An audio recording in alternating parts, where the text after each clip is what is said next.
말씀은 창세기 17장 15절에서 27절까지 말씀입니다. 함께 읽도록 하겠습니다.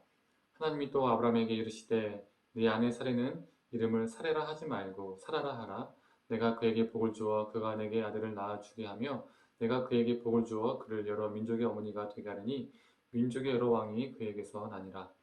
아브라함이 엎드려 웃으며 마음속으로 이르되 100세가 된 사람이 어찌 자식을 낳을까. 사라는 90세니 어찌 출산하리요 하고 아브라함이 이에 하나님께 아뢰되 이스마엘이나 하나님 앞에 살기를 원하나이다. 하나님이 이르시되 아니라 네 아내 사라가 내게 아들을 낳으리니 너는 그 이름을 이삭이라 하라. 내가 그와 내 언약을 세우리니 그의 후손에게 영원한 언약이 되리라. 이스마엘에게 대하여는 내가 네 말을 들었나니 내가 그에게 복을 주어 그를 매우 크게 생육하고 번성하게 할지라. 그가 12 두령을 낳으리니 내가 그를 큰 나라가 되게 하려니와 내 언약은 내가 내년 이 시기에 사라가 내가 낳을 이삭과 세우리라. 하나님이 아브라함과 말씀을 마치시고 그를 떠나 올라가셨더라. 이에 아브라함이 하나님이 자기에게 말씀하신 대로 이날에 그 아들 이스마엘과 집에서 태어난 모든 자와 돈으로 산 모든 자 곧 아브라함의 집사람 중 모든 남자를 데려다가 그 포피를 베었으니 아브라함이 그의 포피를 벤 때는 99세였고 그 아들 이스마엘이 그 포피를 벤 때는 13세였더라. 그날에 아브라함과 그 아들 이스마엘이 할례를 받았고 그 집의 모든 남자 곧 집에서 태어난 자와 돈으로 이방 사람에게서 사온 자가 다 그와 함께 할례를 받았더라. 아멘. 아침 묵상을 들으신 우리 모든 성도님들에게 하나님의 은혜가 있기를 간절히 소망합니다. 어제 본문 하나님께서 아브라함이 여러 민족의 아버지가 될 것이라고 말씀하시고 그 이름을 아브라함에게서 아브라함으로 부르시겠다라고 하셨습니다. 그리고 그에게서 대대손손 후손들이 나올 것이라고 하며 할례를 행하라 말씀하셨죠. 오늘 본문에는 하나님께서 그의 아내 이 사레를 사레라 부르지 않고 사라라고 부르시겠다고 합니다.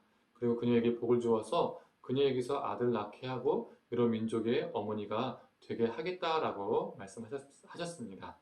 이때 아브라함의 반응이 어떻습니까? 바로 웃음입니다.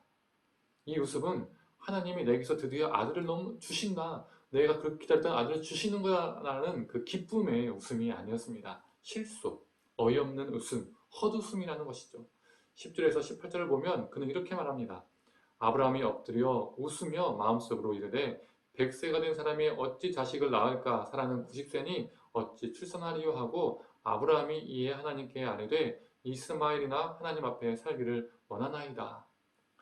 하나님께서 예전에 너의 몸에서 난 자가 상속자가 될 것이다 라고 하셨습니다. 즉 아브라함의 혈통을 지닌 자가 상속자가 될 것이다 라고 하신 것이죠. 사례를 통해서 자신의 혈통을 이은 자가 나오면 더욱 좋겠지만 아브라함은 이미 하갈을 통해서 자신의 혈통, 자신의 몸에서 난 자가 있었습니다. 바로 이스마엘이죠. 사라는 아니지만 하갈을 통해서 자신의 몸에서 난 자가 이미 있었고 더욱이 그는 이미 나이도 99세였습니다. 그래서 그는 자연스럽게 그리고 당연하게 자신의 상속자는 이스마엘이라고 생각하면서 살았던 것이죠. 그렇게 13년이라는 시간을 보냈습니다. 그렇게 살았습니다. 그런데 갑자기 100세가 다 되어가는데 하나님께서 오시더니 말씀하시더니 사례를 통해서 이 사라를 통해서 아들을 주시겠다는 겁니다. 아브라함의 입장에서는 이 상황이 뜬금없고 당황스럽고 황당하고 어이가 없었을 겁니다. 실천하려고 하니 능력이 없고 믿고 따르자니 헛웃음이 나온 것이죠. 그래서 그는 하나님께 새로운 아들을 안 주셔도 됩니다. 이 이스마엘을 내가 잘 데리고 살겠습니다. 이스마엘이 그렇게 되기를 원합니다. 이렇게 말을 합니다. 또한 18장에서도 천사들이 사라에게 아들이 생길 것이다 라고 말하니 이 말을 들었던 사라도 어떻게 합니까? 웃었습니다. 18장 12절의 말씀입니다.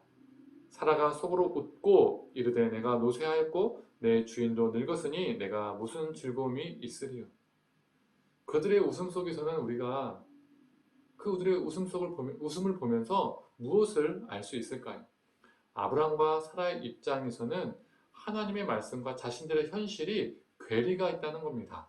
간극의 차가 크다는 것이죠. 우리도 이럴 때가 있지 않습니까? 하나님의 말씀과 우리의 현실의 간극이 클 때, 괴리가 상당히 있을 때가, 그게 느껴질 때가 있다는 것이죠. 나의 이성으로 최대한 이해하려고 노력하지만 그것이 이해가 가지 않는 때가 있습니다.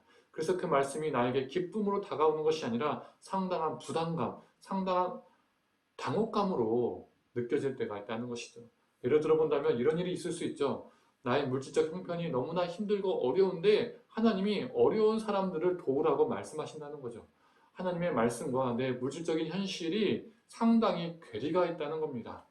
나를 괴롭히고, 또는 이런 경우도 있을 수 있습니다. 나를 괴롭히고 나를 억울하게 했던 사람이 있습니다. 그 사람 때문에 정말 내가 많은 피해와 아픔을 겪었습니다. 정말 원수 같은 사람입니다. 그런데 갑자기 하나님이 어느 날 내 마음 가운데 그 원수를 사랑하라라고 말씀하시는 거죠. 하나님의 말씀과 나의 현실의 간격이 너무나 크다는 것이죠. 이렇게 하나님의 말씀과 나의 현실의 간격이 클 때 우리는 하나님의 말씀이 기쁨으로 다가오기보다는 이 상당한 당혹감과 부담감으로 다가올 때가 참 많이 있습니다. 하나님은 이스마엘을 자신의 상속자로 세워달라는 이 아브라함의 말을 거절하시고 이삭을 통해서 이어가시겠다라고, 사라의 몸을 통해서 난 자를 통해서 이어가겠다고 약속하시면서 갑자기 호련히 떠나십니다. 하나님이 떠나신 후에 이 아브라함의 모습을 우리가 주목해 보았으면 좋겠습니다. 아브라함의 입장에서는 헛웃음이 나올 정도로 이 상황이 너무나 당혹스럽고 황당합니다. 하나님 떠나신 후에 아브라함은요, 이 하나님의 명령을, 이 당혹감 때문에, 이 부담감 때문에 어이가 없으니, 헛웃음이 나왔으니, 헛웃음이 나올 정도의 상황이니 하나님의 명령을 향하지도 않을 수 있었습니다. 속으로 이렇게 생각할 수 있는 것이죠. 하나님은 갑자기 오셔서 말씀 같지도 않은 말씀을 하시고 이 시덥지 않은 이 말씀을 하셔서 내가 참 당혹스럽구나, 내가 참 어이가 없구나, 말도 안 되는구나 라고 생각하며 할례를 행하지 않을 수도 있었습니다. 하나님의 명령을 무시할 수 있었다는 것이죠. 그러나 그는 어떻게 반응합니까? 자신의 현실과 하나님의 말씀의 간격이 너무 커서 헛웃음이 나오기는 했지만 하나님의 명령을 따라서 하나님의 약속의 표징인 할례를 자신과 자신 식솔에게, 그 모든 남성들에게 행합니다. 사랑하는 성도님들, 이게 우리에게 필요한 모습이 아닐까 싶습니다. 앞에서 언급한 것처럼 우리도 우리의 현실과 하나님의 말씀의 간격이 너무 커서 너무 괴리감이 느껴질 때가 있습니다. 그래서 우리가 이런 상황에 놓이면 우리의 마음이 분명 힘들고 당혹스러울 때도 있지만, 그럼에도 그 하나님의 말씀을 내 삶으로 살고자 하는, 조금이라도 실천하고자 하는 그 모습이 우리에게 필요한 것이죠. 그러다 보면 하나님의 뜻을 우리가 더 깊게 알 때가 있고 깨닫게 될 때가 있고, 우리의 심령이 더 깊어지고, 지금은 당장 헛웃음밖에 안 나오고, 지금 당장은 웃음이, 진정한 기쁨의 웃음이 안 나올지라도 더 시간이 지난 후에 그 하나님의 뜻을 더 깊이 깨달아서 우리 심령이 더 깊어져서 어느 순간 진정한 기쁨의 웃음이 나오게 될 것입니다. 진정한 이삭이 우리 삶에 있게 될 것이라는 것이죠. 이 은혜가 저와 우리 성도님들의 삶 가운데 있기를 간절히 축원합니다. 함께 기도하겠습니다. 하나님의 말씀과 우리 현실의 간극이, 괴리가 너무 커서 아브라함이 헛웃음을 지었던 것처럼 우리도 헛웃음이 나올 때도 있고 당혹스럽고 부담감이 있을 때가 있습니다. 하나님, 그럼에도 불구하고 아브라함이 헛웃음을 지었지만, 당혹스러웠지만 그 하나님의 말씀을, 그 하나님의 명령을 실천했던 것처럼 하나님, 우리도 그 하나님의 말씀이 우리 삶과 괴리가 있고 간격이 클지라도 그 말씀을 부인하고 귀를 닫는 것이 아니라 조금이라도 실천하고자 몸부림칠 수 있는, 발버둥 칠 수 있는 우리가 되게 하여 주시옵소서. 지금 당장은 우리 얼굴에 웃음이 없을지라도 시간이 지난 후에 그 하나님의 뜻을 깨닫고 알고 우리 심령이 더 깊어져서 진정한 웃음, 이삭이 우리 삶 가운데 있게 하여 주옵소서. 모든 걸 감사드리며 사랑이 많으신 예수님의 이름으로 기도드립니다. 아멘.